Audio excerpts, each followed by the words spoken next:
Durant aquest curs, a la classe de primer batxillerat de l'Escola Proa, hem realitzat diversos experiments per trobar la gravetat de la Terra, seguint el mètode científic. Però, com podem saber si els cossos que estan a la Terra pateixen aquesta acceleració? Observem-ho!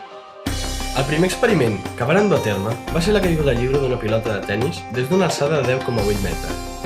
Si mesurem el temps que triga en caure i després el partim, per exemple, en 4 espais de temps igual, podem observar visualment com la distància recorreguda en aquests espais de temps igual augmenta en cada interval.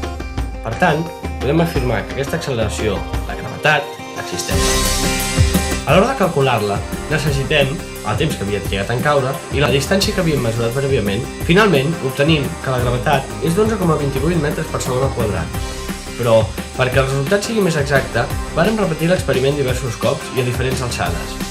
Amb els resultats de cada una de les repeticions, calculem la mitjana i obtenim que la gravetat és d'11,10 metres per segon al quadrat. Lògicament, la gravetat calculada no és igual a la gravetat real de la Terra, ja que no hem tingut en compte la fricció, cosa que podem observar, ja que els resultats de les distàncies més curtes s'aproximen més a la gravetat real que els resultats de les distàncies més llargues. Per acabar tenint un resultat més fidedigne, vàrem fer un segon experiment.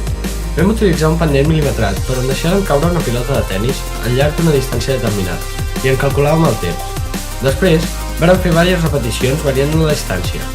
Amb les diferents dades obtingudes vam calcular la gravetat tenint en compte la inclinació del pendent, calculat prèviament a partir de l'alçada inicial. Amb els resultats obtinguts, calculem la mitjana i després en fem una segona mitjana amb el resultat del primer experiment i n'obtenim el resultat final de 10,33 metres per segon al quadrat.